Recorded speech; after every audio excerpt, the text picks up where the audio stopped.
मराठी बालभारती इयत्ता 6वी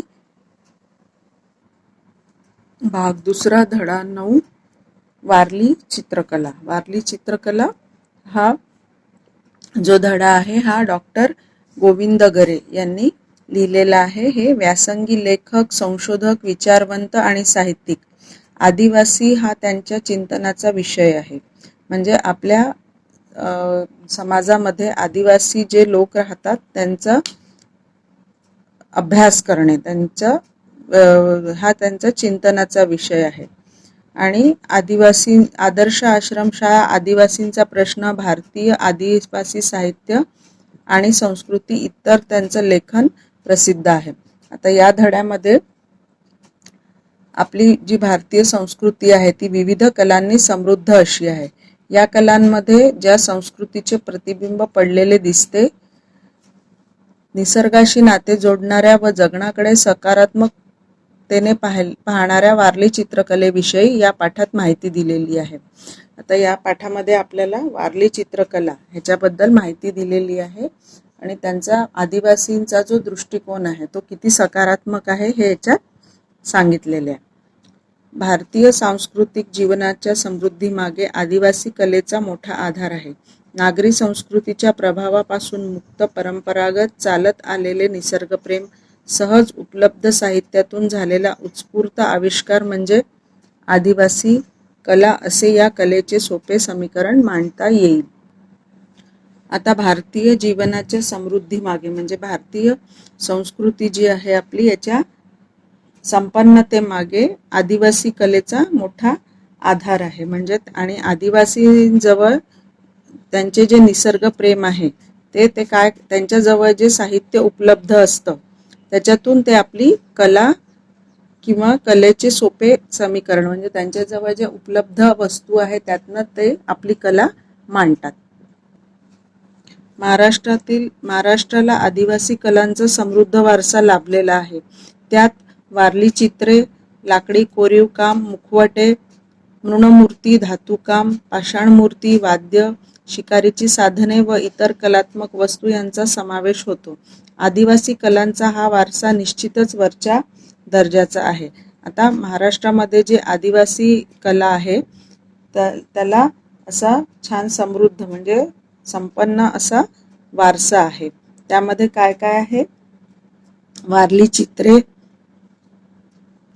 लाकडी कोरीव काम, नंतर मुखवटे, नंतर मृणमूर्ती म्हणजे मातीच्या मूर्ती, पाषाण मूर्ती म्हणजे दगडाच्या मूर्ती, धातू मूर्ती धातूंपासनं बनवलेल्या मूर्ती आणि शिकारीची साधने। आता ह्याच्यामध्ये आदिवासी कलांचा म्हणजे आदिवासी जी कला आहे ती खूपच वरच्या दर्जाची आहे।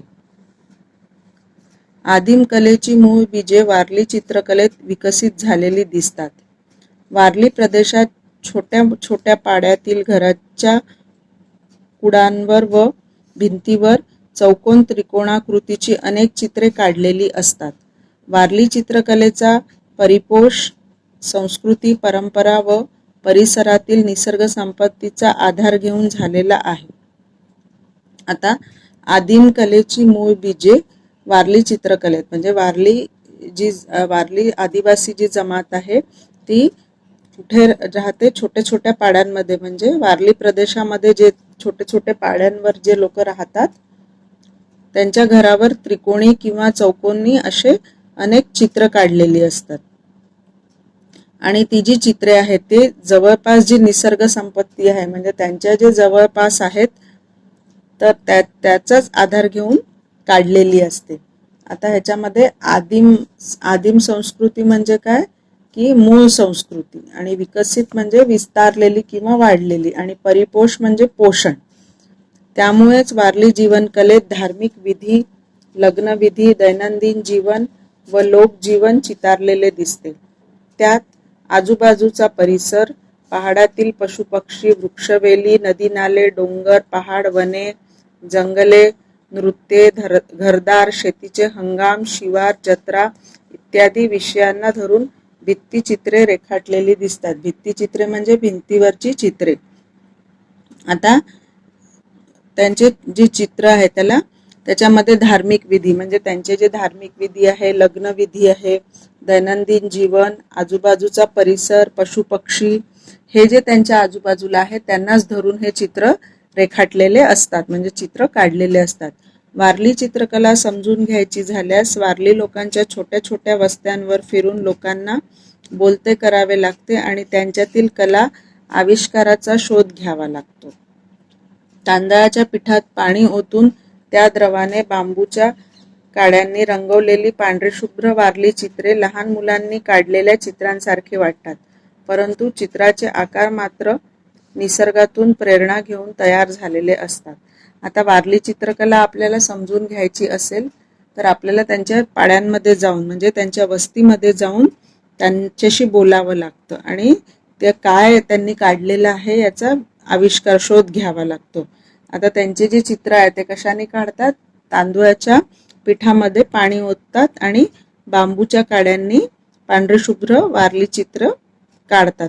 आपल्याला असं वाटतं की ती लहान मुलांनी काढलेली चित्र आहे, पण ते जे चित्र असतात ते निसर्गातून प्रेरणा म्हणजे त्यांच्या आजूबाजूचा जो निसर्ग आहे त्यातनं प्रेरणा घेऊन काढलेले असतात. वारली चित्रातील आकार व रेषा प्रमाणबद्ध नसल्या तरी वारली चित्रकारांच्या निरीक्षणाची व कल्पनाशक्तीची दाद द्यावी लागते. आता वारली चित्रकलेतील आकार आणि रेषा या प्रमाणबद्ध नसतात, म्हणजे खूप अशा साचलेल्या नसतात की प्रमाण असायला पाहिजे, पण तरीही त्यांचं जे निरीक्षण आहे आणि त्याच्यावरनं जी कल्पनाशक्ती आहे तर ती खूपच म्हणजे त्याला दाद द्यावी लागेल, म्हणजे इतकी चांगली आहे ती की आपल्याला कौतुक करावं लागेल. कलेचे कोणतेही शास्त्रशुद्ध शिक्षण या लोकांनी घेतलेले नसताना इतकी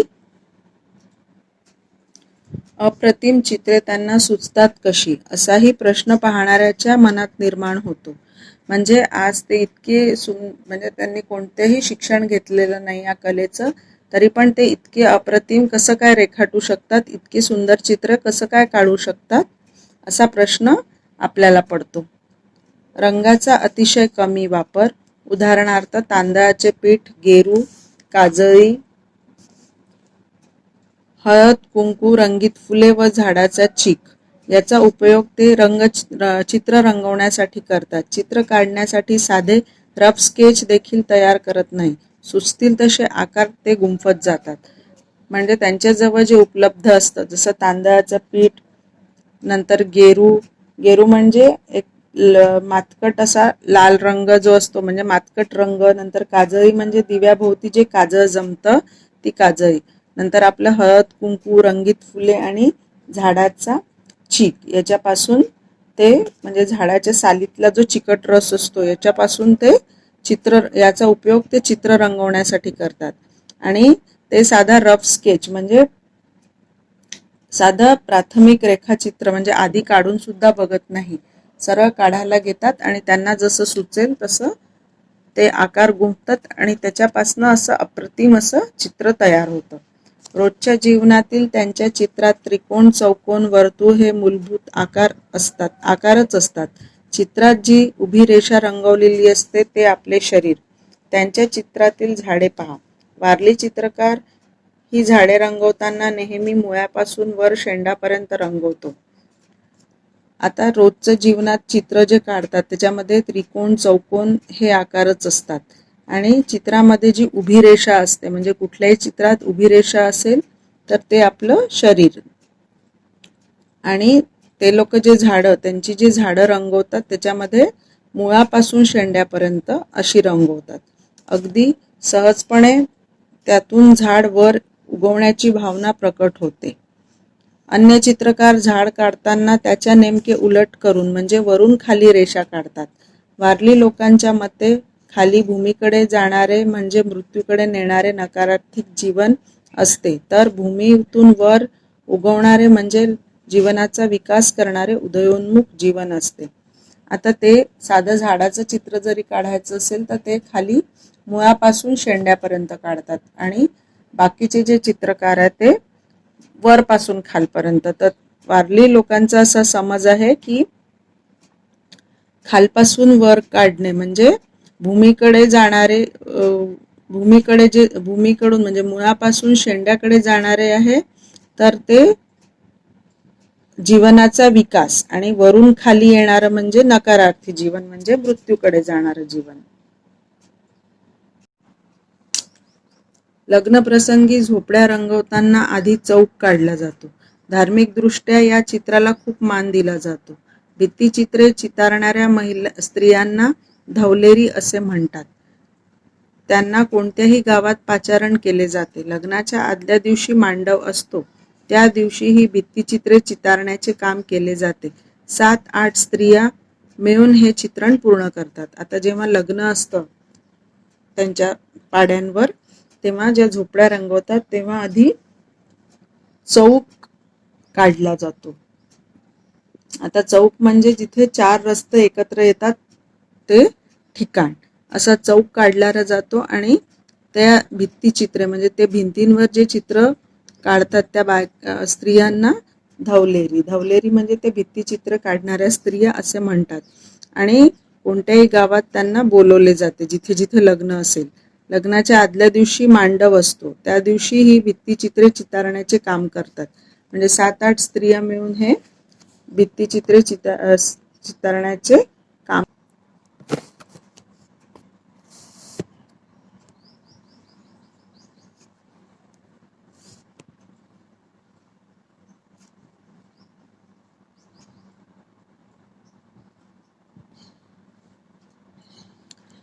पानांच्या आकारातून त्याने त्रिकोण अंडाकृती आकार घेतले.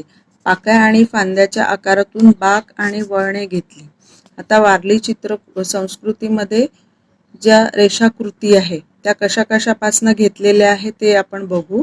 चंद्राचा जो वाटोळा गोल आहे त्याच्यातनं त्यांनी गोल आकार, नंतर पानांच्या आकारातून त्रिकोण अंडाकृती असे आकार, पाकळ्या आणि फांद्यातून बाक आणि वळणे असं त्यांनी घेतलं. म्हणजे त्यांच्या आजूबाजूचा जो निसर्ग आहे त्यातनंच त्यांनी हे सगळं घेतलेले आहे आकार. चंद्रकला व इंद्रधनुष यातून त्यांनी कमान व अर्धवर्तुळ पाहिले आणि पक्ष्यांच्या भराऱ्या व माशांच्या पोहण्याच्या निरीक्षणाने समांतर व उभे आडवे रेषांचे आकार तो शिकला. आता चंद्रकला व इंद्रधनुष्य यातून ते कमान व अर्धवर्तुळ आणि पक्ष्यांच्या भराऱ्या व माशाच्या पोहण्यातून त्यांनी उभे आडवे रेषांचे प्रकार तो शिकला.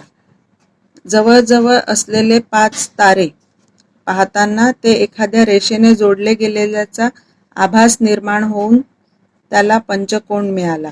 म्हणजे 5 तारे जवळजवळ एका रेषेने जोडले गेले, त्याच्यातनं पंचकोन मिळाला. अनेक आश्चर्यकारक आकार व रचनांची प्रेरणा अशीच त्याला साध्या साध्या रेषा आणि वळणे यांच्या अवलोकनातून मिळाली.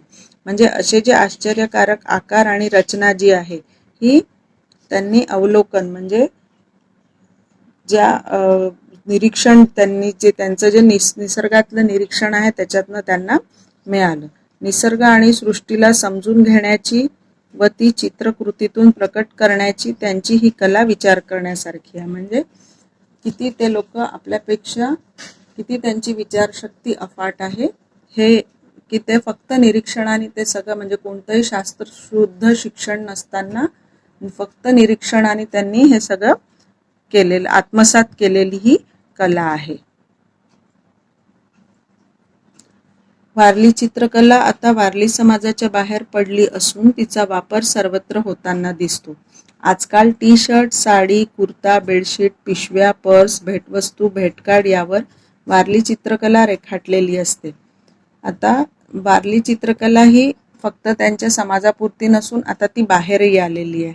आता त्याच्यापासनं म्हणजे वारली चित्रकलेचे टी-शर्ट, साडी जे आपण बघतो, कुर्ते, वेगवेगळ्या पिशव्या, भेटवस्तू याच्यावर सुद्धा ती रेखाटलेली असते. घराच्या भिंती, घराची अंतरंग सजावट यासाठी देखील वारली चित्रकलेचा मोठ्या प्रमाणावर वापर होताना दिसतो. वारली चित्रकलेमुळे महाराष्ट्राची मोहर देशभरातच नव्हे तर परदेशातही उमटलेली आहे. म्हणजे या वारली चित्रकलेमुळे फक्त आपला महाराष्ट्रच नाही तर पूर्ण देशात आणि परदेशातही आपल्या महाराष्ट्राची मोहर म्हणजे महाराष्ट्राचं नाव उमटलेलं आहे. असा हा वारली चित्रकलेचा हा धडा आहे. आता यातनं आपल्याला काय काय प्रश्न आहेत की वारली चित्रकला आता आपण कुठे कुठे वापरतो, नंतर वारली चित्रकला त्यांनी वारली समाजाने वारली चित्रकलेचा कसा उगम झाला, म्हणजे कशी त्यांच्या डोक्यामध्ये ती कल्पना आली, कसा विचार आला त्यांच्या मनामध्ये, हे सगळे यातले प्रश्न आहेत.